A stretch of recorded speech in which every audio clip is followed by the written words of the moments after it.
हर रहा है। अभी जो रामनवमी के नाम पर भर देश में आतंक फैला गया, कितनी घटनाएं घटी, मुजफ्फरपुर में घटा, मध्य प्रदेश में घटा, इसके पहले गिर गए, अभी आग लगी, 4 मौत हो गई कटिहार के। आप 2 लाख रुपया दे के औपचारिकता निभा लेते हैं। तो जब इस कंट्री में नेपाल इकोनॉमिकल क्राइसिस हुआ, विद्रोह हो गया, बांग्लादेश में हुआ विद्रोह, भारत में महंगाई बढ़े चाहे बेरोजगारी, लोग आत्महत्या करें, फार्मर्स की स्थिति हो, कौन इस देश पंजाब छोड़ करके तैयार था लड़ने के लिए भाई? कुछ हरियाणा, बिहार को कोई मतलब है? बिहार को मतलब है भूमिहार, राजपूत, यादव, भूमिहार। बिहार को मतलब किस बात से है?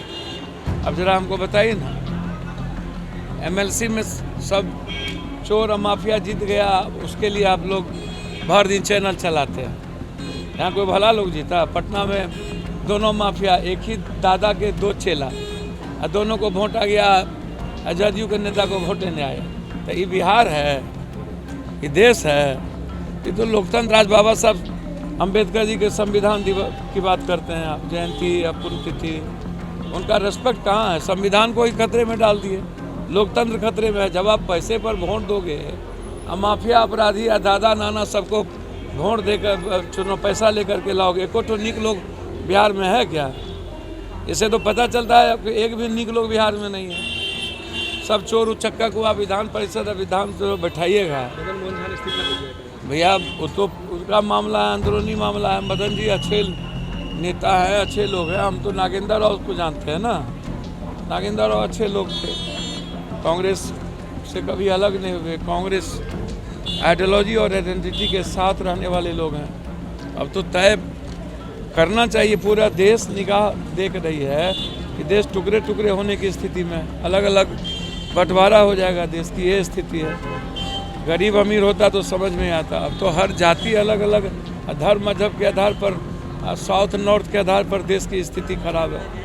तो कांग्रेस को तो आगे आकर के अच्छे लोगों को लाकर देश में हर स्टेट में मजबूत और अच्छे लोगों को लाना चाहिए। वो तो कांग्रेस को तय करना है। बस मैं इतना जानता हूँ कि बिहार के 14.5 करोड़ लोगों के लिए किसी पार्टी, दल, नेता या किसी सरकार या विपक्ष की चिंता नहीं है। सत्ता, सियासत एन केन प्रकार, चाहे वो 47 से जीते, 56 से, पैसा से लेकर के जीते। आप देखने रहे हैं क्या क्या बोल रहा है, कौन कौन लोग जीत रहे हैं। हम थोड़े बोल रहे हैं, उन्हीं लोगों का पार्टी का नेता लोग बोल रहे हैं। अब हमको एक बात समझ में नहीं आता है, सबको अम्बेडकर साहब की जयंती मनाने का है, लेकिन उनके चरित्र और कैरेक्टर पर चल कौन रहा है? जो अम्बेडकर संविधान की संस्थाओं का धज्जी उड़ा दिया, वो सबसे ज़्यादा तो बीजेपी है। बाबा साहब अम्बेडकर की आइडियोलॉजी और उसकी आइडेंटिटी के साथ नहीं खड़ी होती है तो आप देख लो, सबको धमकाती है। सबकी स्थिति आप देख लो।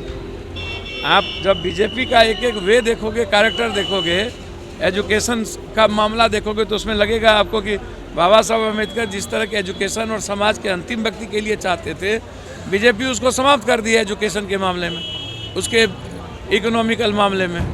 तो आप पारस जी कहाँ मना रहे हैं तो अच्छी बात है, मनाए। रामविलास जी पूरे देश में, नॉर्थ कश्मीर से कन्याकुमारी सभी जगह उन्होंने, बाबा साहब अम्बेडकर के बाद काशीराम जी हैं, बाबू जगजीवन राम जी हैं, रामविलास पासवान जी हैं, इन लोगों ने बड़ी लड़ाई लड़ी और समाज के अंतिम व्यक्तियों को उठाने में, आगे बढ़ाने में कोशिश की। सिर्फ दलितों के लिए नहीं की। दलित अब होना, आप दलितों का नेता बना देना। बाबा साहब अम्बेडकर तो वर्ल्ड के सबसे बड़े नेता हैं, नेल्सन मंडेला से भी बड़े लोग हैं। तो आप बाबा साहब अम्बेडकर की जयंती मनाने का अधिकार सभी जाति धर्म वर्ग को है, वो मनाएं, लेकिन उनके लोकतांत्रिक मूल्यों को बचाने में सब लोगों को आगे आना चाहिए, संविधान की रक्षा करने में आगे आना चाहिए। बिहार के 14.5 करोड़ और बिहार की जो संप्रभुता है, जो खतरे में है नफरत के आधार पर, उसको बचाने का हम सबको मिलकर प्रयास करना चाहिए।